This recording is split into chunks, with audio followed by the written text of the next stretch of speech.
Entre Egipto e Israel existen 26.000 kilómetros cuadrados de la región más traicionera del planeta. La llaman Península del Sinaí, y su calor y esterilidad la hacen tan inhabitable hoy día como lo era en tiempos bíblicos.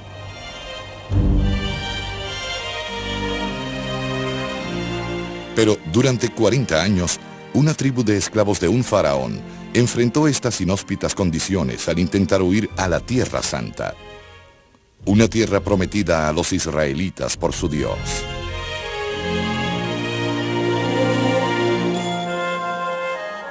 Para asegurar que su viaje tuviera éxito, su Dios les impuso una condición, que debían vivir de acuerdo a sus 10 mandamientos. The great mystery of the Ten Commandments is how this seemingly simple set of moral rules became so central to all of Western civilization. ¿Por qué los 10 mandamientos han sobrevivido hasta el presente causando tanto impacto? ¿Tienen esas leyes que prohíben matar, robar y cometer adulterio el mismo significado para nosotros que tuvieron para nuestros ancestros? ¿Por qué ordenó Moisés la matanza de 3.000 hebreos en el Sinaí?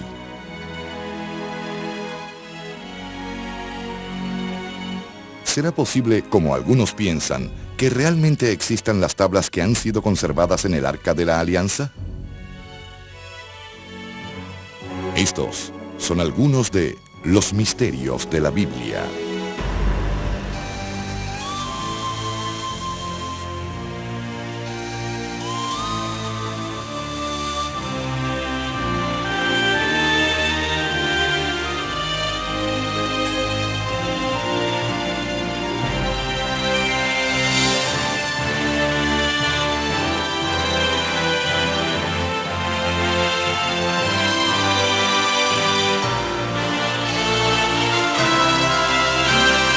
Misterios de la Biblia.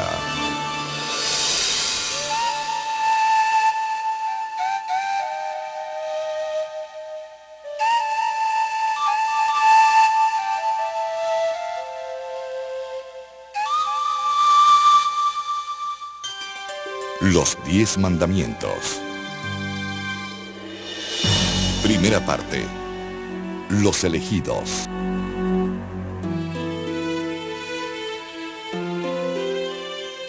Yahvé dijo a Abraham: deja tu país y anda a la tierra que yo te mostraré.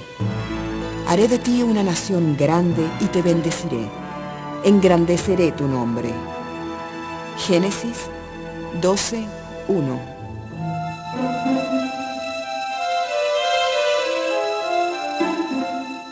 Así habló Dios a Abraham, nombrándolo patriarca de los hebreos. Según los especialistas que han trazado la genealogía y las edades de todas las figuras bíblicas, este hecho histórico debió acontecer 2000 años antes del nacimiento de Cristo.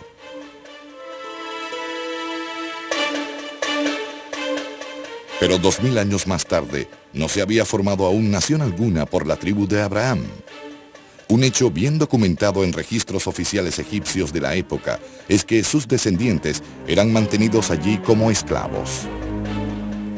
¿Sería que a los hebreos los había abandonado su Dios? ¿O, como pensaban los que tenían fe, estaba Dios esperando a otro mortal especial que pudiera hacer cumplir su voluntad?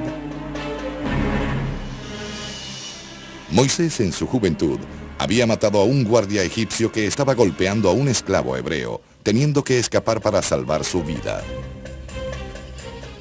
Años más tarde, atendía un rebaño en la tierra de Nidia, a cientos de kilómetros al este de Egipto. Un día, se encontró con un arbusto que ardía, pero que de manera inexplicable no se consumía por el fuego. Según las Escrituras, es en este momento que Dios lo escoge como sucesor de Abraham.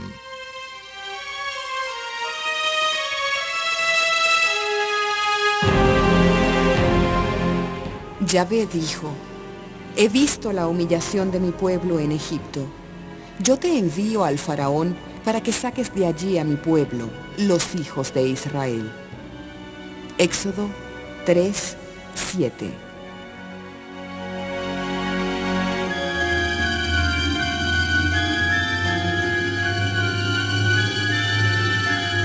Con la ayuda consoladora de Dios, 10 plagas devastadoras caen sobre Egipto.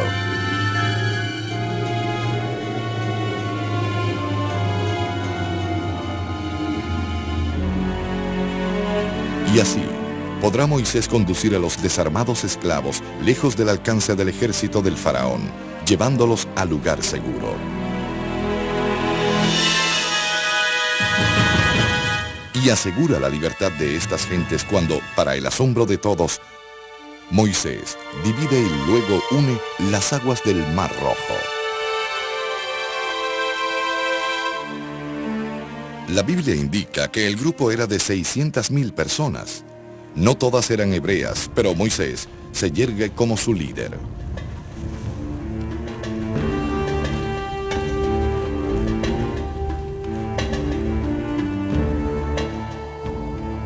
Al llegar a las montañas del desolado Sinaí, donde Dios le había hablado por primera vez, este le dijo a Moisés lo que esperaba ahora de él.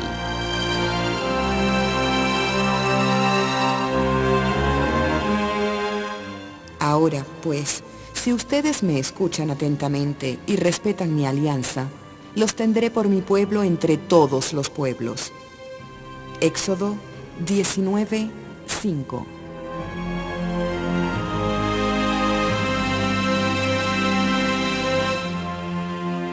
Si bien Abraham había sido el patriarca, Moisés se convierte en el unificador de su gente y el que los llevará a la tierra prometida. Pero, ¿cómo deberíamos ver a esta figura esencial de la Biblia? ¿Hubo realmente un hombre de carne y hueso que guió este increíble éxodo y que lideró el inminente drama en el Sinaí? I believe in a Moses who lived and did much of what the Bible says about Moses, but I don't believe the Bible is intended to be a textbook of history. Moses saw God face to face, and that means that of all the heroes in the Bible, there is something unique, unrepeatable, special about Moses. Con una mezcla de asombro y temor, Moisés y los israelitas esperan las palabras de Dios que determinarán su destino.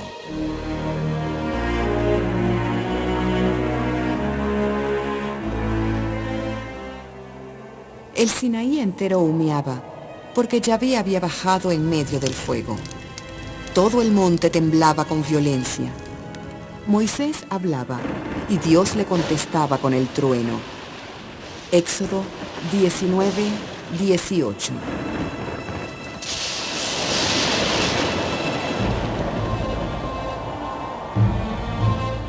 En un ambiente lleno de misterio y ambigüedad, Dios dicta por primera vez los 10 mandamientos.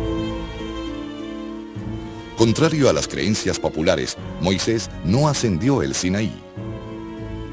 Este recibe la palabra de Dios al pie de la montaña, al lado de los demás.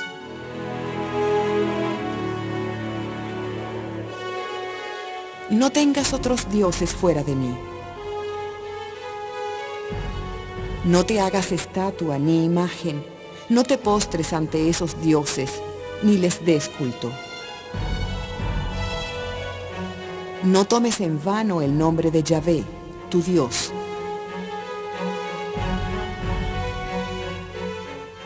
El día de descanso será para ti un día sagrado.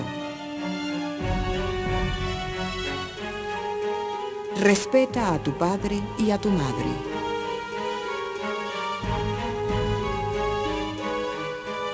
No mates. No andes con la mujer de tu prójimo. No robes.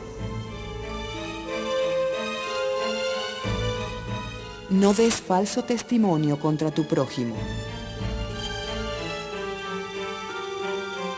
No codicies la casa de tu prójimo, ni nada de lo que le pertenece. Éxodo 20:2.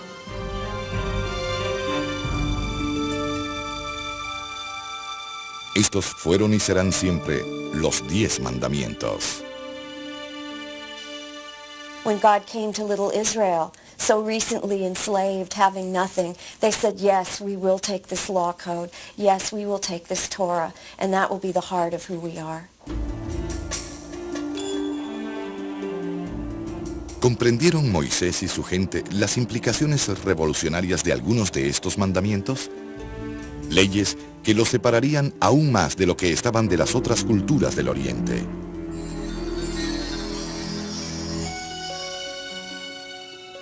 A nuestro regreso, veremos cómo Moisés recibe las tablas de Dios, no una, sino 2 veces.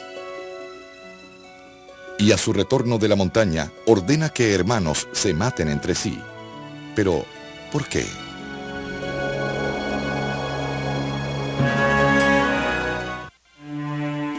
Segunda parte. El becerro de oro.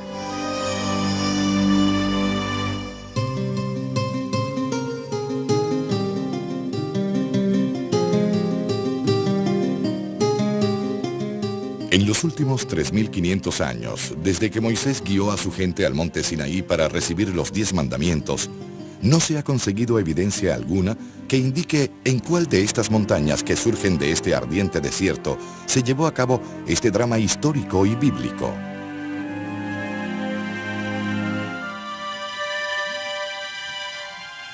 Pero 300 años después de la época de Jesús, el emperador Constantino estuvo convencido que este sitio prohibido, conocido por los nómadas como Jebal Musa, la montaña de Moisés, era el lugar sagrado, y ordenó allí la construcción de un monasterio para conmemorar el evento. Es conocido como el monasterio de Santa Catalina. Arriba en la cima se encuentra una pequeña iglesia donde algunos creen que fue el sitio donde Moisés recibió los mandamientos.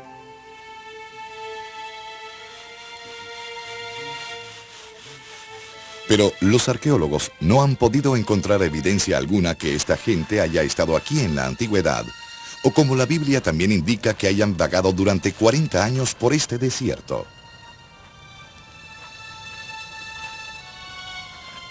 A pesar de la falta de pruebas, tanto los judíos como los cristianos y los musulmanes aceptan la autenticidad de la historia narrada en las Escrituras.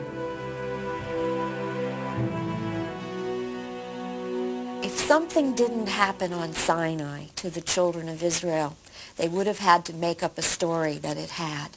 This is such a turning point in the people's life, to go from being slaves to being the recipients of redemption and the law. This is a primary moment in Israel's self-understanding. Es posible que la gente haya escuchado a Dios proclamando los 10 mandamientos desde el pie del monte, pero los rayos y truenos confundieron su verdadero significado. Entonces, Dios le ordena a Moisés subir a la cima para volver a recibir la ley. Esta vez será escrita.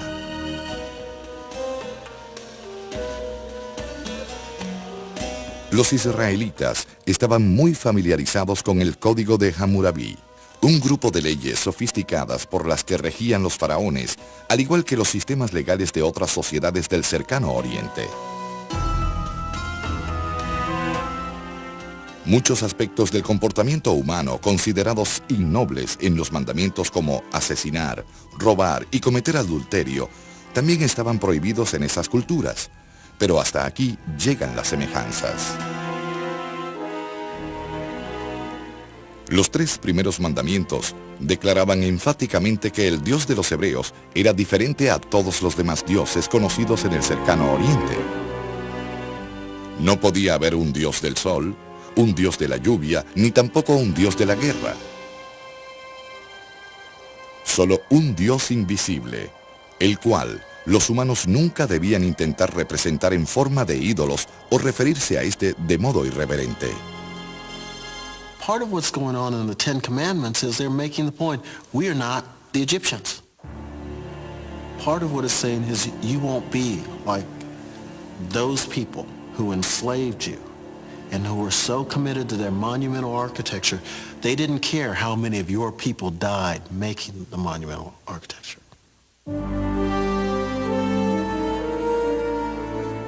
Posteriormente, los cristianos y los musulmanes adoptarán por completo el espíritu de los 10 mandamientos, pero los cristianos no tomarán literalmente el segundo de estos, que prohíbe hacer representaciones de Dios.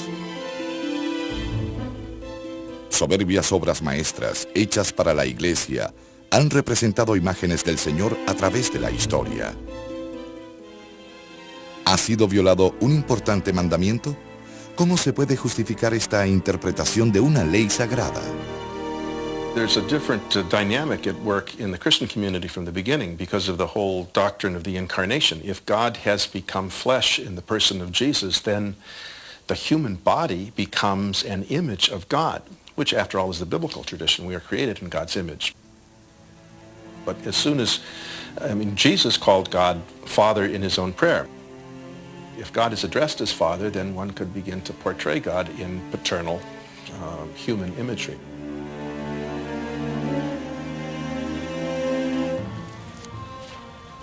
Pero para aquellos seguidores de la fe judía, nunca ninguna representación de Yahvé ha sido permitida. Y aunque Moisés pasó muchos días con este en el monte Sinaí, la Biblia no da una descripción física de Dios. Ni hay indicación alguna que Moisés lo haya visto durante este periodo de instrucción divina. Era solo una voz, una presencia. Después de haber enseñado a Moisés todas estas cosas en el monte Sinaí, Yahvé dio a Moisés las 2 tablas de piedra que contenían las declaraciones de Dios escritas por el dedo de Yahvé. Éxodo 31, 18.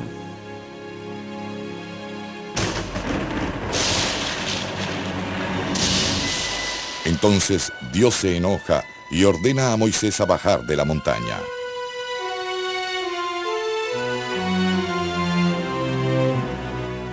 Dios acaba de ver que abajo los israelitas acaban de construir un ídolo falso, un becerro de oro, y que le rinden culto.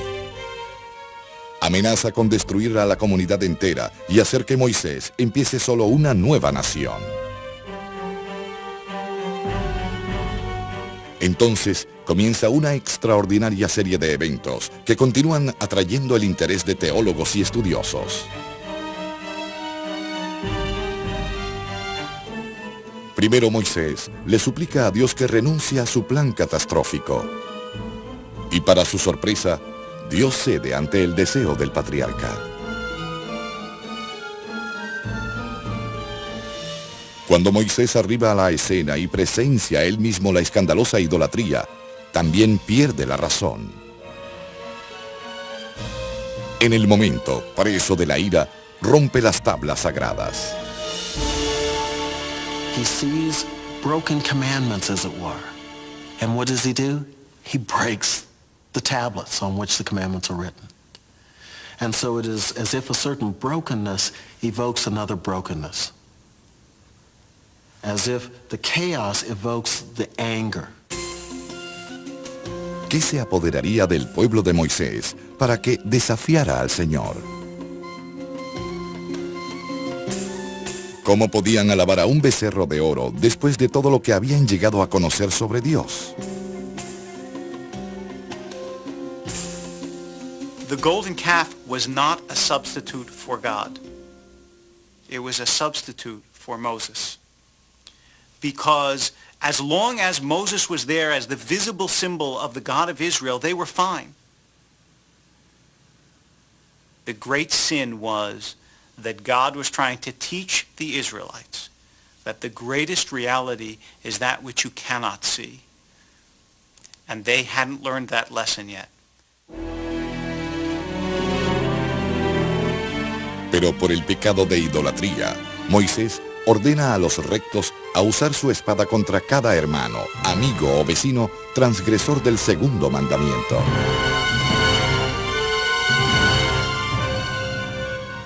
Los de la tribu de Leví cumplieron la orden de Moisés y perecieron aquel día unos 3,000 hombres del pueblo. Éxodo 32, 28. El cuarto mandamiento, no matarás, que se le había entregado ya 2 veces a Moisés, parece haberse ignorado por completo. ¿Cómo se podía reconciliar este terrible acto con la propia ley? For that beginning community, bad religion was seen as contagious. Think of it as a bad infection. When the Levites kill those persons, their task is to cut out the infected portion, and in doing so, get back to the true religion. The correct translation of the commandment is not "thou shalt not kill," but "thou shalt not murder." The Bible clearly believes that in certain circumstances killing is justified. Pero la violencia en el Sinaí es un episodio excepcional en el Testamento hebreo. Mas nunca se matarán tantos hermanos entre sí.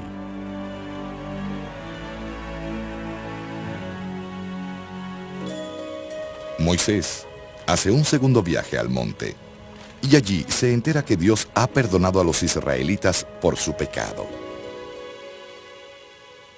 Le da a Moisés un nuevo juego de tablas y le ordena que guíe a su gente.